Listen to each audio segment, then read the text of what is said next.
Hey everybody, welcome back to The Mindalorian. It's the Mandalorian recap show from us, the hosts of Star Wars Minute.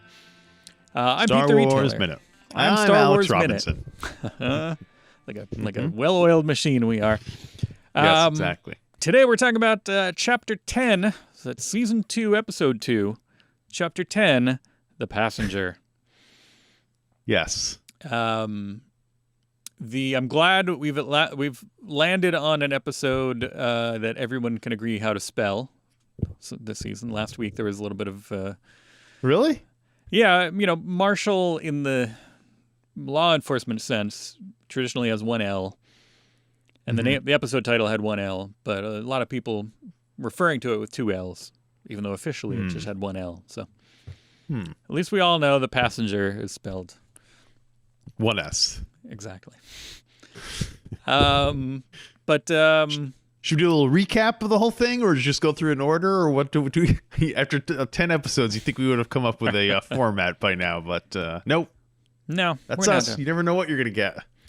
The last thing I looked up on Wikipedia was sausage, so you'll find out why maybe tomorrow or the next day or whatever. But okay, well, here's a little recap then. Yeah, I was going to see if there's a quick blurb on the on Wikipedia, but there's not. It's a long blurb. So it opens up on why don't we just go through it in order then? All right, we got a Since cold our open. notes say so. It's a very. Yes. I said it was a very James Bond like cold open. We're in that mindset. We are temporarily, not for long. But it's a very James Bond like cold open because it's kind of related to, we drop into action essentially, and it's it takes place kind of right after what we previously saw, but it's also a little action sequence that doesn't 100% doesn't relate to the rest of the show really. Yeah, some bounty hunters attempt to ambush. Yeah. Well, they do ambush him. They don't attempt to. They ambush. They attempt and succeed. Yeah, and it basically he winds up killing them all and having to walk back to Mos Eisley. But it just gives you a little. But it's not. I wouldn't say there's not a lot of action in the episode, but it's things start off with a real good action scene, and we get to see a Klaatu, a Barada, or a Nikto. I think that's a Nikto. Okay. The kind of orange ones are Nikto, right? Mm-hmm. Not to generalize. Yeah, an orange one is for I think Niktos. The orange one. But the we get to was that Scrapjaw? What was the name of the guy? Scrapjaw Motito. Mm-hmm. I don't know if Force Awakens. From he lived on Jakku. And he doesn't like when people get water. It doesn't seem to be the same. Well,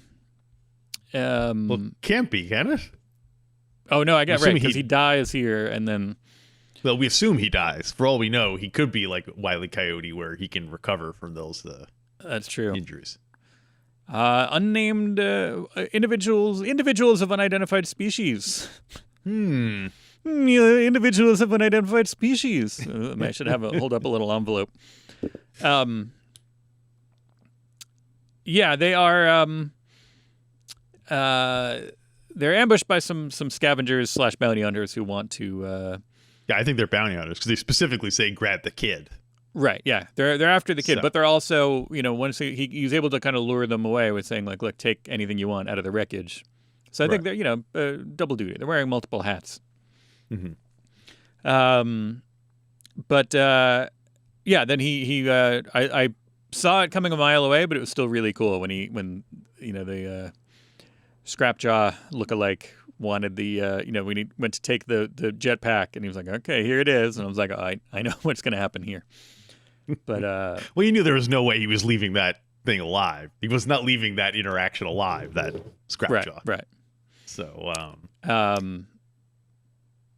but yeah, although that does, maybe it's a fuel thing. I don't know, but it's interesting that he, they wreck his bike but presumably he has to pay Space Amy Sedaris for that. But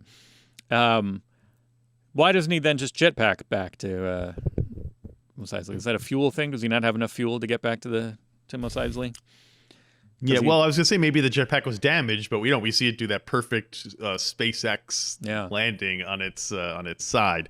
I think it's funny that this is another episode where almost everyone, other than Amy Sedaris, everyone the Mandalorian interacts with is like a mask or a robot or a puppet, or I guess the X-wing pilots aren't, but but in this case, even the jetpack almost takes on like the line between what is alive and what isn't alive. Gets very, because it almost behaves like a droid the way the jetpack just kind of lands, and so it's almost like the carpet from Aladdin. Yeah, exactly. Or I was thinking of Doctor Strange's cape too. It does a similar thing where it's almost like behaves like a pet or something. Right. Yeah, and I guess that was all. That was. Do we assume that was Anakin's old jet swoop bike from Attack of the Clones? His old jet swoop bike from Attack. Oh, I forgot about that. There was a. Yeah, I thought when he came back to visit Amy Sedaris last time, that he was riding a speeder bike that everyone was like, "Oh, that's pretty much Anakin's speeder bike." From. I forgot that Anakin had a speeder bike. Well, it was the Lars' speeder bike, probably technically. Right. So, I remember now because I edited it into that clip where Shmi's gone. Right. Yeah, I don't know. So that's Anakin's bike destroyed. Maybe. I don't think Amy Sedaris would charge him for it. He did bring back that big hunk of meat. He did. That's true. And she seems pretty casual about her. She is wager already with Dr. Mandibles. And why don't we get to that part? Because I wanted to get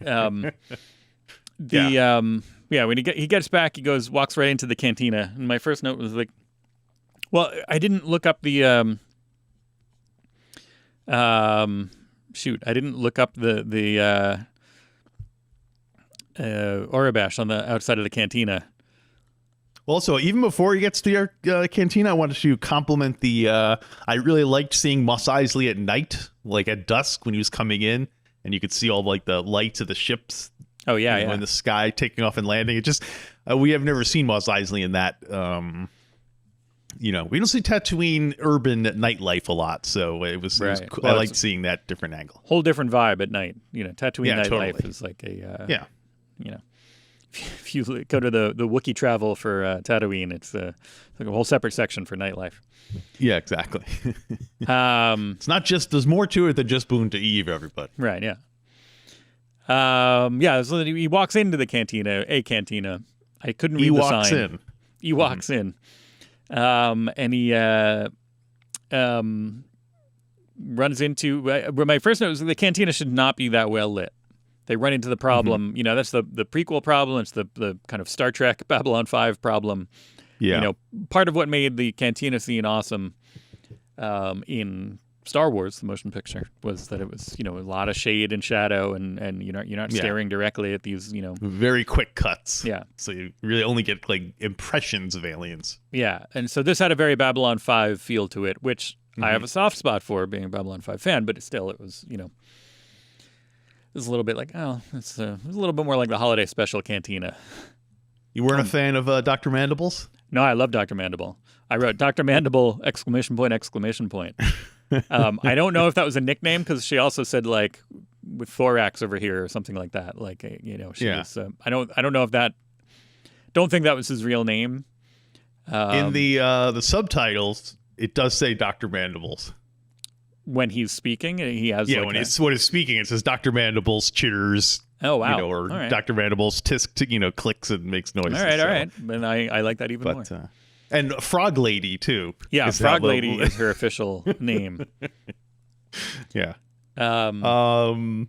Also, but actually, before that, we see that that alien from Rogue One in there, the big white Wookiee thing. Yeah. Just standing kind of near the doorway. I forget what that creature is called. That's what everyone watches the show for and listens to, just to hear that kind of detailed analysis of, I don't know what that thing was called. The Rogue One furry character, Moroff. Yeah, it's Moroff. Moroff is we're more off than not. Correct. No, Moroff is a Gigaran. Gigaran. So we don't know if that's actually him or if I assume that's. I don't know. Did he die in? Yeah, everybody died in Rogue One, didn't they? But only the people who went to. Like, was he one of the soldiers at the end? I don't remember seeing him in the. He was one of Saw's guys, wasn't he? He wasn't part of the rebellion. No, I thought he was not the Mon Mothma rebellion. Mon Mothma rebellion. Moroff was present in the catacombs when Jedha City was destroyed by the Death Star superweapon, resulting in the death of Guerrera and many partisans. But it does not specifically say. He said he was there, and it was destroyed. And lots of people died, but it doesn't say that he... You're not going to build that elaborate of a costume and have that character just be dispensed with. I guess so. Anyway, yes, there's... Or it's a different one. Looks to be a Gigaran in the cantina. Somebody left a Gigaran in the cantina. But, yeah, I like the little kind of... gambling scenario. The Idiot's Array comes up, which is it's a famous sabak hand. No, not sabak. Yeah. I get sabak and pazak confused, of course, but we see the Idiot's Array, which is a nice little shout out, and once again, he goes to the bar, gets his new information. And then he's going to take a passenger. He's from the cantina. Our lovable rogue has agreed to take a passenger, and somewhere. his alien sidekick, and his alien. Well, that's true. Yoda. Yeah. Oh well. I hadn't thought of Baby Yoda being the Chewbacca of this show, but I guess he is. They're both deceptively old. Yeah. And so cut to the docking bay. And again, it's there are sometimes multiple points during this show where I'm just kind of like, oh, that's for Alex, and we get like Amy Sedaris owns Treadwell now. Oh, that's right. And all right, Baby Yoda riding Treadwell, and like when Amy Sedaris says, "Hey, Treadwell," like I'm like, that's for Alex. I also love it, but I'm like, that's specifically Yeah. That must be weird if like Luke Skywalker happened to be visiting and he was like, whoa, I used to own that droid, and that's the droid that blew up from the Jawas thing. Like everything he recognized. Isn't that weird? Everything around here I recognize. Yeah, technically he owned both of them. He's like, I used to own that droid and that droid and that droid. No, but I the Treadwell is a it's like saying, hey Roomba, leave him alone, or something like that. Yeah, I think totally. It's not a proper name. It's a or Alexa. But it is on Alexa. Tatooine, and that's true. How many Treadwells can there be on Tatooine? So also I wanted to point out we didn't mention it last time, but Cobb, it reminded me because the Mandalorian says, oh, he wasn't a real Mandalorian. Right. Yet another Mandalorian who's not a real Mandalorian. So almost like, because there was Boba Fett, there was Jango Fett, the Mandalorian himself was considered a fake Mandalorian for a long time. So it's weird that we see much more fake Mandalorians than we do. Obviously, there was a big fight at the end, so we saw a lot of real Mandalorians then. Right. Anyway. And also, I like the line, and I thought you would have liked it, where she says, "Stop your crying, you'll rust." Yeah. to Wizard of Oz. Yeah. So and then we meet Frog Lady. Yes, the passenger is Frog Lady. Frog Lady, played by Misty Rosas. That name sounds familiar. She was also the body of Ugnulti, the Queel actress. Did we know Ugnulti was an actress this whole time? The body? A lady? Yeah. No, I think we just found that out not too long ago. I thought it was like Deep Roy or one of those. No, I think we found out like when the behind the scenes thing came out. I think we found that out. Wow. Sisters doing it for themselves. She was also, let's see, I think she was in something else that maybe not. She was in the Country Bears. She played Barry Barrington, obviously. That's famous. So we see I have two notes for Frog Lady and her. We see she's got to transport herself and her eggs to this planet, where the only planet where they're habitable, where it's possible for the eggs to hatch and survive, and it's the last of her line, and it's a right. But they can't go into hyperspace because it'll damage the eggs. So my two notes were Orbitz, the delicious viscous drink with little tapioca balls in it that was not delicious at all, but that's what her little egg carrier reminded me of the whole time. It was totally an Orbitz. And also Hell Comes to Frogtown, which if you haven't seen is I don't know. The last time I saw it, I loved it, but I was in my 20s and I was in a very kind of the kind of mood where that kind of thing. I have a lot more. You were in the Frogtown mood. I was in a Frogtown mood. It's the name. You spent 20s in Frogtown. It's my soft jazz album, In a Frogtown Mood. The Hell Comes to Frogtown. I guess amphibian prosthetics have come a long way in the past. Let's say 30 years, but not as much as you might think, because I still was like, oh yeah, Hell Comes to Frogtown. Well, that's a weird thing, because frogs and like lizards aren't like, they look.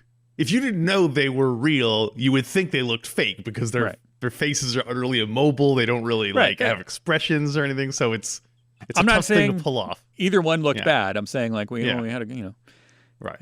Hell Comes to Frogtown, and it's not like an amazing new development in frog technology. Yeah. Frog protection. One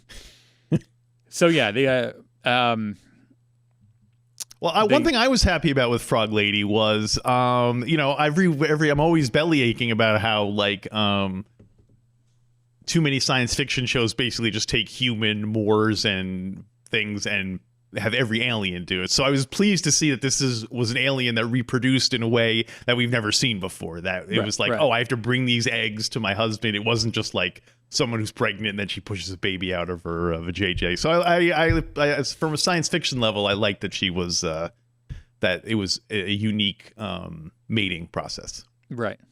Yeah. So having having it be an alien, that also having a speech barrier and having a language barrier and having a having it not be the Star Trek thing of just somebody with a funny nose or ears or whatever. Yeah.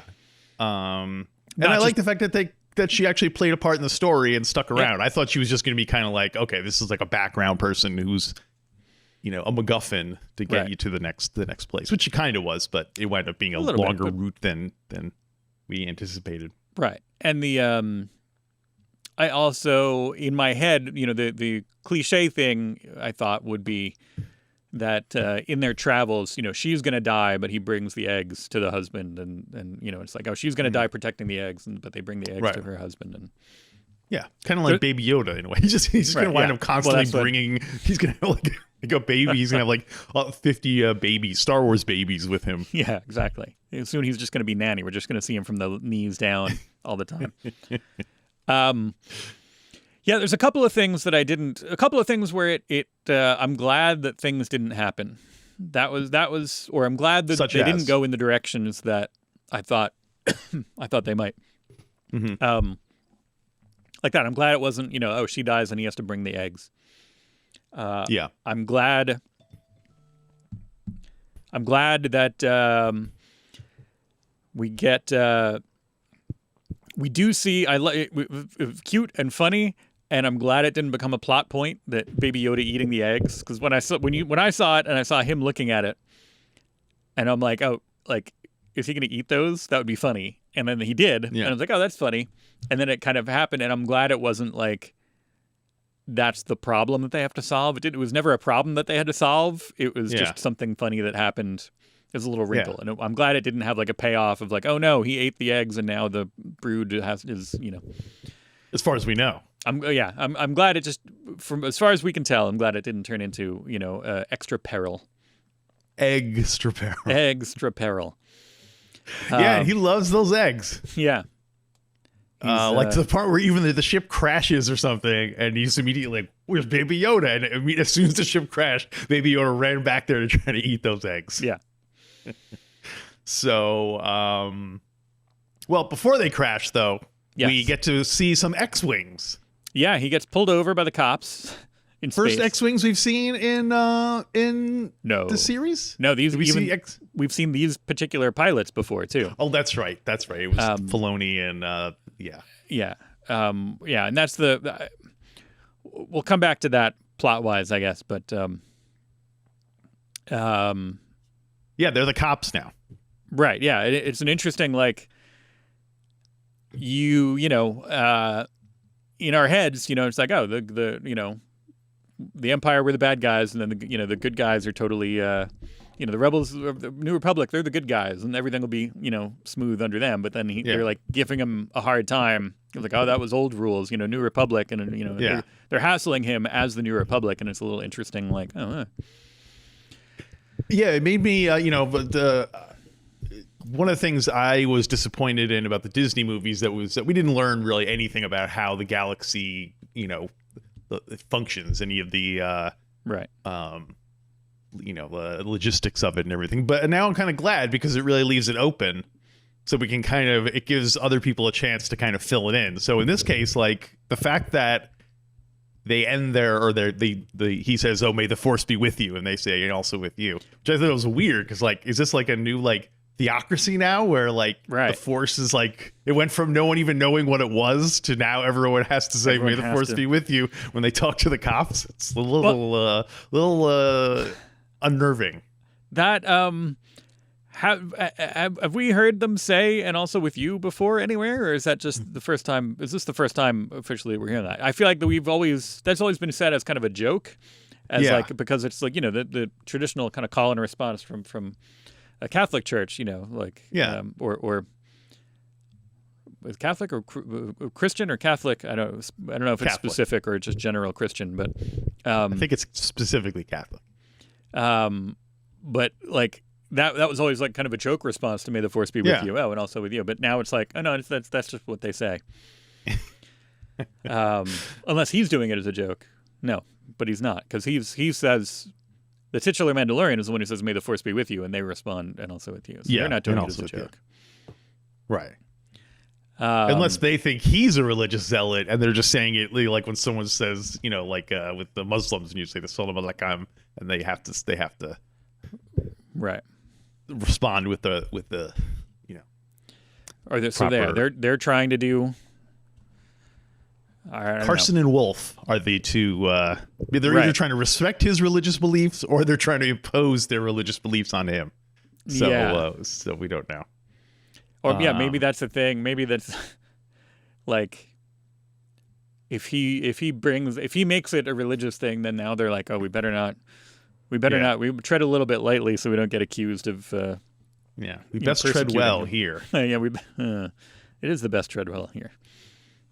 It's the only tread here. But the let's see. The nice little callback to them saying, "Oh, we found out that you helped a prisoner escape." It's a callback to the episode, which I guess would have been 4 chapters ago. It was fairly recently, it was last season, but it was right before the finale of last season, so it's relatively fresh. Yeah, episode 6, right? 6. Right, the jailbreak. What was that called? The something. Jailbreak. Yeah. So they're it's good. A little continuity, but you didn't have to know. You don't have to know exactly what's up. You don't have to. It could just be something that happened in his past. You don't have to know that. Oh yeah, that's it's not a super integral to the plot. Although I guess later it does become kind of, but it's setting the groundwork for later on. Oh, of course, right. Yeah. Enough is covered in the dialogue that it's not, you're not going to be lost if you didn't. Wait, I didn't see that. Oh yeah, one. totally. It's not. You know It's what I not. So it's a good little bit of continuity, but also, yeah, Carson Teva. Did you say that? You said Teva. I said Carson and Wolf are the names of the pilots. I didn't get there. Carson Teva and Trapper Wolf, which is Trapper Wolf. Yeah, that's Filoni's.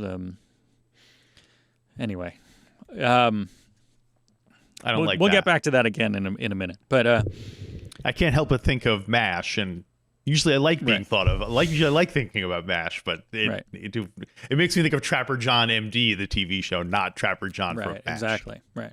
So picturing like a bald. It's like tonight on CBS, Trapper John MD, followed by Airwolf. So that's wow. That's So the Razor Crest gets trapped, evading the X-Wings. It gets trapped on the ice planet. Trapper, living up to his name, he traps the ship. I really wish there had been a little title thing on the screen letting us know what planet we were on. I didn't know. I was like, this must be Hoth. Oh, I'm lost because I don't know what, Yeah. I need to know the name of this icy planet. Yeah. It's interesting how they use the language of film there to really kind of, I completely thought it was Hoth or that there was going to be a Wampa because of that tracking shot as they go through and with the ice kind of like, right. Yeah. It's totally the same kind of the Wampa, getting up from his dinner and going to get Luke. And so that, that same kind of, after they crashed, once he gets out to go find Frog Lady, and you're going through, and it's a nice, I think it's intentional because then it becomes a nice little like twist, almost like a joke. Not a joke, but a little like, oh fun twist, because it's like you see him, he's looking, and the ice things go by, and it's totally, in your mind, it's recalling Hoth, and you expect there's going to be a Wampa, and you see he's following her footprints, and there's a hot spot over there. You think maybe she's going to be hanging from the ceiling, frozen into the roof, and she's just hanging out in a hot spring. Yeah. With her eggs. Yeah. Going on a little skinny dip. First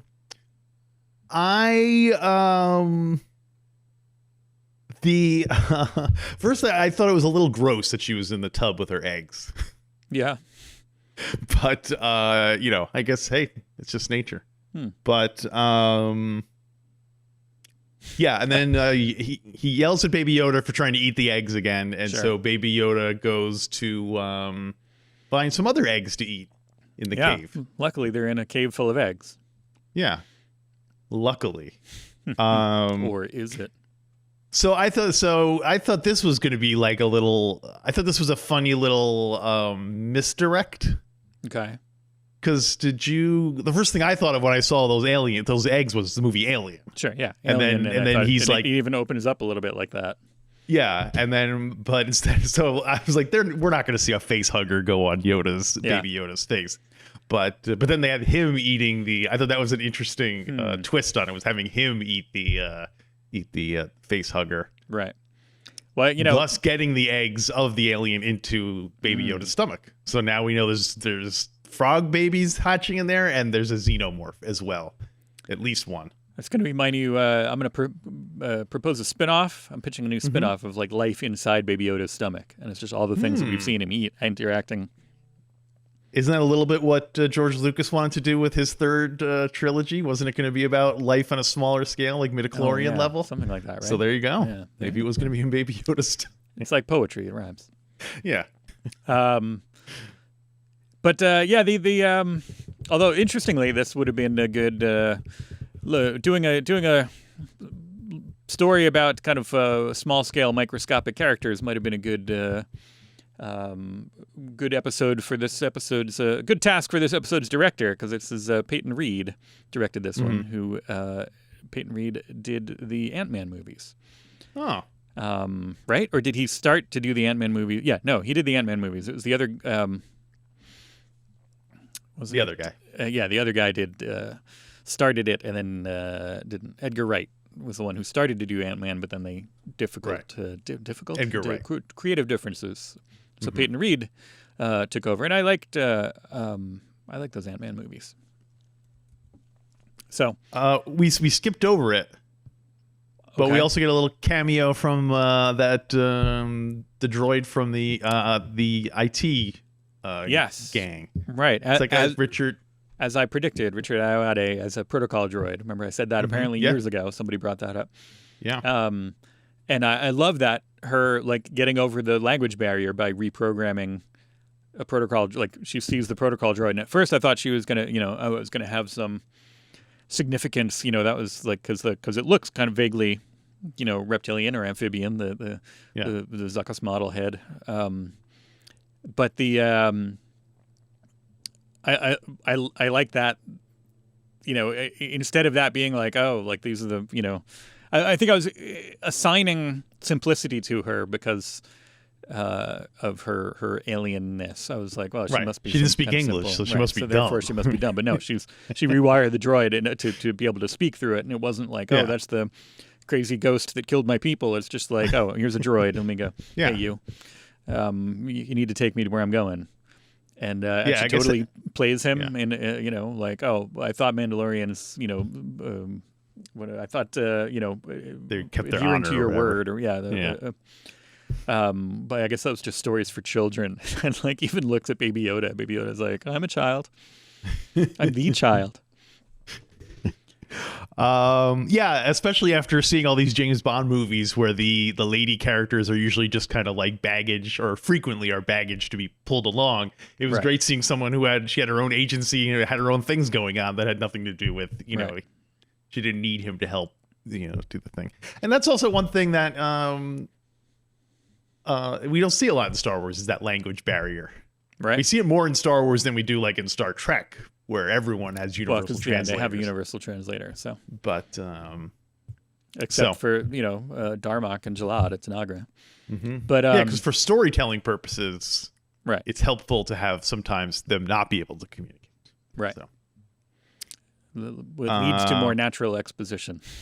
Yes, I like the line where they first crash and she's all like wah, wah, wah, and he's all, hang on, I'm looking for your eggs.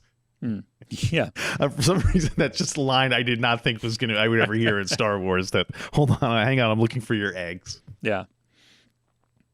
And then we get this kind of the spider. Baby Yoda awakens the nest of spiders. So you think they awoke in reaction to him eating one of them? I think so. Or did they just sense that there was like food nearby and they're like, okay, everyone wake up? No, I think it's like, when one of them hatched or was forced into hatching, Baby Yoda opened an egg that kind of set off a little trigger with all of them and set the hive aflutter. Okay. It's not a hive, it's a nest, I guess, right? But technically it was just the fact that one was opening, not that it was being threatened or anything like that. I think a little bit, because they knew it wasn't ready. It wasn't time to hatch yet. Or maybe they were hibernating or something. I don't know. But those spiders raise a lot of weird questions about, like... Anyway. It's the same thing I said last week about fighting big giant monsters like this. Is like, how on earth could multiple spiders that big find food on this type of a planet? But who knows? Maybe there's... animals living underground that they eat or something. But I know you're very anti-tentacle monster. How do you feel about spiders? I'm okay with spiders. Although I did think these spider monsters were all right. I like that they were different scale. Again, maybe that's Peyton Reed playing with scale. I like that there's little ones and medium ones and giant one. But I did like the concept art during the closing credits of the spiders better than I like the actual spiders. The actual spiders were fine. Yeah. Got a little bit, when they started attacking the windshield. I don't like that kind of. Yeah. I don't like a soft mouth with teeth in it. But the concept art was great. It looked almost like a like Nausicaa of the Valley of the Wind or something. Like it had because they had more kind of like bulbous red eyes and stuff. Well, I could be wrong, but I'm fairly positive that spiders along this same design showed up in Rebels, and that they're based on Ralph McQuarrie designs. Okay. So someone can correct me if I'm wrong about that, but there was a big plot line in Rebels where they met a bunch of these spider-type creatures, and first they were fighting them, and then they're like, wait a minute, they're sensitive with the Force too, or something like that,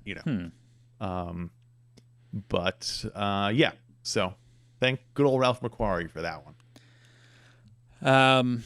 It also reminded me of the Vitron video game. Oh, with totally. all the little spiders that The were. spider Especially, level. I thought for sure they were going to be like, okay, we locked him out of the ship. But once they got actually into the ship, I thought it was a lot more exciting. So I was like, oh wow, they're really. How are they going to do this? Yeah, exactly. And I also thought, I'm like, oh, the spiders are going to make a web around the ship, and that's how they're going to fix the hull. Basically, they're going to fly out there with spider web. The Peter Parker method of Right, like the spider web covering the hole in the hull. But none of that happened. Instead, they're just about to get overrun. Like they're just about to take off, and the giant spider comes back, or a new giant spider. I'm not sure which, and punctures the cockpit and everything, and things look bleak. And then, this is a little thing that made me grumble. Maybe I'm too deep, it's too inside baseball. I should just be able to enjoy it on a pure fan level. But like, there's something that really rankles me about things look bleak. Oh, here comes Dave Filoni to save the day.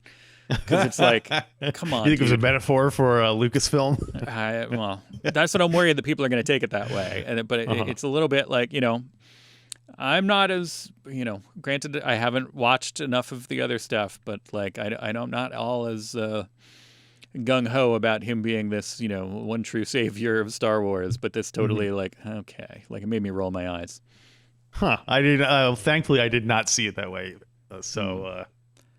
But yeah, it's a little, I guess I like the, it was a little bit kind of, out of nowhere, but it's a little bit like, oh, they looked him up and they saw it. So it's at least like, it indicates, at least the New Republic is being fair about things. They looked him up and they were like, oh, okay, well, he did good. But then they just leave him there also. Well, that's what that got him. It was just like, all right, well, it is weird because they didn't. Like, why he's come like, well, back? you can help me, and then he's like, well, you know what? Or we can just leave you here to starve to death, and we're going to leave. Yeah, exactly. It's a weird, like, it is a weird thing. Yeah. And also, like, why was it just because of that interaction that he was like? Why didn't he want to just identify himself to the New Republic? Was it because of that particular episode where he helped kind of like destroy some X-wings in that jailbreak? I don't know. Maybe if you're we don't know what this. Maybe if you're a bounty hunter, maybe the New Republic doesn't look so fondly on bounty hunters these days. Who knows? I imagine he probably has a lot of reasons that they could want to be bringing him in. Right. Yeah, I wonder what he was up to during the actual war against the Empire. The Battle of Yavin? Well, just the whole rebellion era. Like, was he just a bounty hunter? Was he, anyway. Well, because he was just with maybe he was just, Mandalorian in training most of it, right? Because he was a kid when... But this is only 5 years after Return of the Jedi. He's been... Oh, that's true, yeah. Yeah, I don't know. He's roughly the same age as Boba Fett, I guess. I guess we'll get some flashbacks. No, he'd be younger than Boba Fett, but close. Yeah, not too far off, I guess. Yeah. So some other little details. I like I thought it was funny, if a bit inefficient, that when they were running away from the spiders, that the frog lady resorted to hopping on the ground. I love that. It didn't seem much faster than running. But I love that it's like her, like, okay, like she's like dropping protocol. She's like, all right, I'm not gonna I don't have to stand up for these people anymore. I can just hop like exactly. The shot of the spider on Baby Yoda's head was nice and creepy. Yeah, a lot of creepy. I wrote, do you think that they had originally thought about launching a week earlier than this, and this was supposed to be the Halloween episode? I could see an argument made for that. Because if this, if they had dropped the season a week earlier, this would have been on, the day before Halloween, right? The 30th. So it would have been a good Halloween. Right, yeah. Perfect Halloween episode. Yeah. So, Just like Cat's Paw, a perfect Halloween episode. Yeah, go ahead. we get a mention of he's like, all right, I've managed to seal off the cockpit. Yeah. So we're gonna take off. You can't go into the rest of the ship, so use the privy now if you have to, or something like that. And I was like, oh, the privy. I don't think it was the refresher we've heard The of. refresher, yeah. But the well, maybe privy, it's like, there's different words, slang, like, obviously. Well, but also even in our world, there's tons of different words, euphemisms for the. It would be funny if he just started referring to it by something completely alien, like if you want to use the wangu now, you better. And then it was, I'm like, what? And then everybody, like, we could get it from context clues, but then just, It'd be good if they dropped little hints all throughout the season, and you finally find out what it is. And right. It's the Or you keep hearing little things, and everybody's like, "What is this wangu?" Like that, and then finally it's just a toilet. Last episode, it's like, this character has been looking for the wangu the whole time. Right. It builds up like chapter 8, the wangu. I'm like, oh, and it's just Boba Fett on the toilet the whole time. There's always a bigger spider. I wrote down when there's obviously they're being chased by a big series of bigger and bigger spiders. One thing that did make me a little wary was this is 2 episodes in a row of just basically fighting giant monsters. Right. And I got really no beef fighting. Boba Fett every week fighting different giant monsters. All right, I'm still on board, but hopefully they'll mix it up a little bit and have some other. Right. Couple of other things in there. That another one of the things, speaking of Boba Fett, that's another one of the things that I'm really glad didn't happen in this episode is Boba Fett.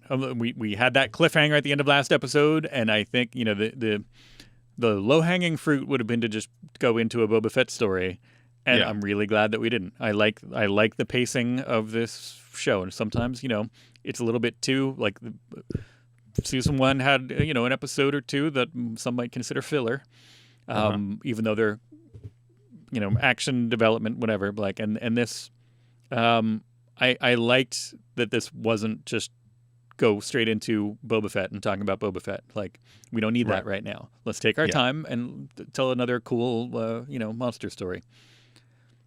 Yeah, I'm wondering if last season the structure was kind of like, the Mandalorian got his assignment at the beginning, and then the middle part was kind of not connected to it, and then the end wound up being him. Right. So I'm wondering if it'll be a similar thing where Boba Fett will come back at the end of the season after being introduced. Pretty much. It was like a plot sandwich. No, a filler sandwich on plot. Yeah. And we still have Darksaber guy to follow up on. Yeah, I thought about that too. It's like now I'm being like resistant. I'm like, I don't want. It's like, let's get more monster stories. I don't want the Darksaber. I don't want Boba Fett. Keep that stuff away from me. Just give me more like, fun new creature. Give me Hill Comes to Frogtown again. Come on. Yeah. One little detail I did like is on the X-Wing. I don't know if I'm assuming it's Dave Filoni's X-Wing. You could see there's little TIE fighter insignias indicating how many TIE fighters he shot down. And there was a thing with that, right? That was that was in the Rogue Squadron books or the comics or something that they had that, and Wedge was the only guy who had 2 Death Stars on his, like, stamped on his side, and everybody's like, whoa, all right. Everyone's like, whoa, you didn't earn that first one, bro. Sorry. I was there. Yeah, he just apologizes. But it made me wonder, like, it looks like there can't be more. What? Just point of order, like, if Wedge wasn't there, the Luke wouldn't have survived, because he's like, Wedge is the one who gets the TIE fighter off of Luke, and then Luke later blows up the Death Star. So if Wedge wasn't there, Luke would have been destroyed, and the Death Star wouldn't have been destroyed. So the Death Star would now be in the hands of the Empire. I'm the first one. I'm always, I love picking apart, nitpicking stuff, and I'm not, but if it wasn't for Wedge, none of us would be here today. So. Well, but by that rationale, you could say, if it wasn't for General Dodonna, they wouldn't have been up there either. So. Well, I mean, because he's the one who said, all right, everybody go up there. Well, right. I mean, there's always going to be someone who anyway. Yeah, we'll save that for when we restart the show. Yeah, we'll have that for when Josh is on. So I like the fact that the TIE fighters were painted on. Yeah. But it just got me thinking there can't be more than like a dozen or 2 dozen at most on there. Mm-hmm. And it got me thinking, like, how many X-Wings do you think Luke shot down? Like when Luke got back from how many TIE fighters? He only shot down 3 X-Wings. It was his first day, I mean. Yeah. Because if you had asked me, I would have said, oh, Luke probably shot down 30 or 40 TIE fighters in that battle. But I'm guessing that's not right if this guy only has 12 things on him. Yeah. But dogfights like that probably don't happen very frequently, where you're in a situation where you're fighting 30 ships versus 30 ships or something. So yeah, I can't think of. Did Luke shoot down any? He had to. Right? No. Did Luke shoot down any TIE fighters in the Battle of Yavin? He blew some up from the Falcon. That's true. Those don't count towards his total. I feel like maybe when Biggs was being chased by one, maybe Luke went in there to save him. Yeah, he swoops through and maybe. Yeah. But I just assume, I guess maybe just from doing drawings as a kid, that like there was constantly just ships shooting each other down. Or like, the Return of the Jedi as well. There's thousands of ships in that battle, so. Right, but no Luke. He's having a meeting. So yeah, I would let's again save that. We'll table that for when we redo the first movie. We'll we'll have to keep a tab, keep a tally. Yeah, Luke's death total, murders. Mm-hmm. Well, those are all. So also the last note I have is that once again, the Razor Crest is shot to pieces and has to be. I feel like that happened like 2 times last season as well, where because didn't the Jawas stripped it, and I think there was another time where he had to, Yeah. Well, was that was the Jawas stripping it? Why he ended up in Mos Eisley in the first place? I can't because after he put it together, then he left, and then did he end up? Oh no, somebody was chasing him. The Jawas stripped his thing, and then he went and chased the Jawas to get his parts back, and then they said, "We'll give you your parts if you go get us the Zuga." The Zuga, yeah. But yeah, guy knows a lot about fixing ships by this point, I guess. Sure, yeah. It does seem like kind of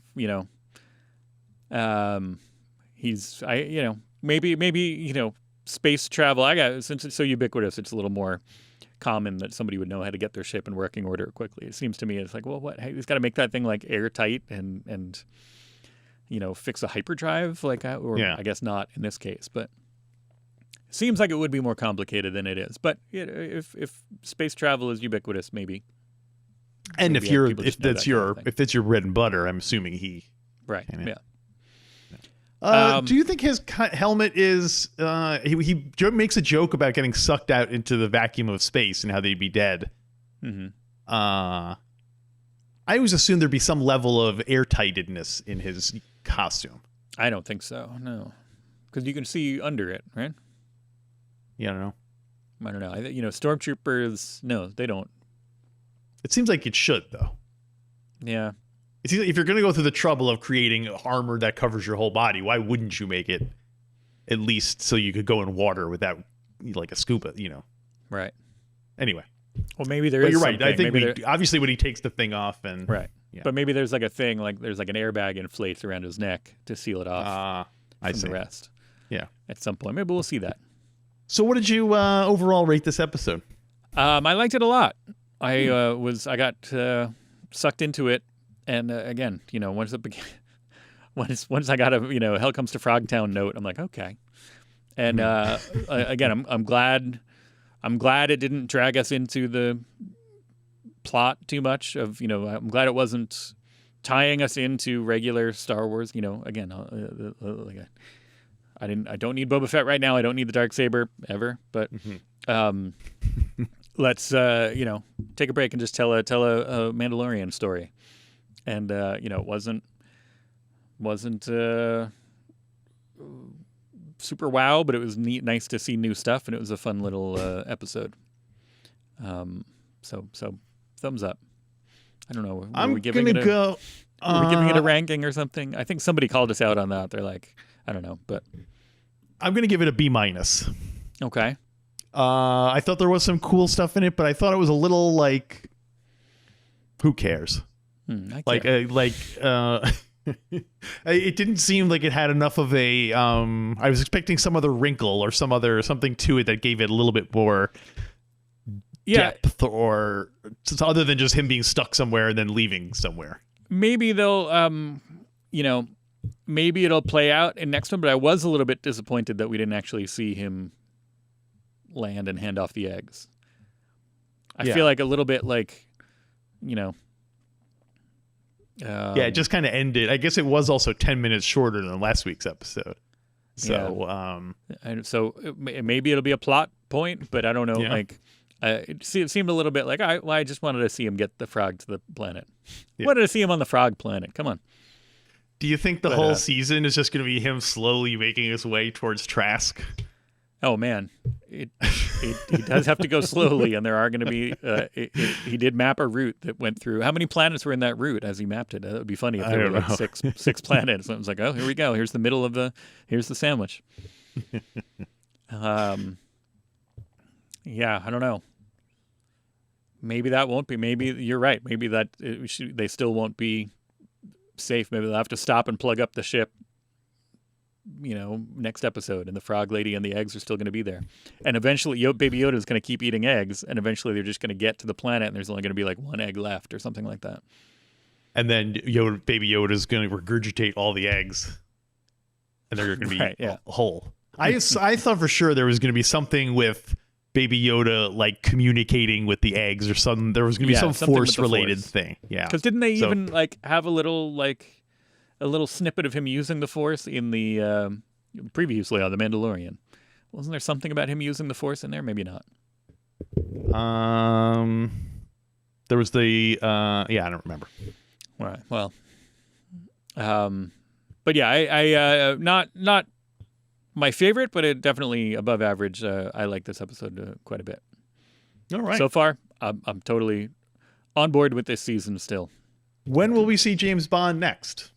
We're done with James Bond, but we're watching The Mandalorian. We're watching The Mandalorian. Okay. Sorry. Right. Next week. I don't think we have a title yet for next week's episode, but I'm still on board. Like I said, I'm excited for the rest of this season. I want to see it play out.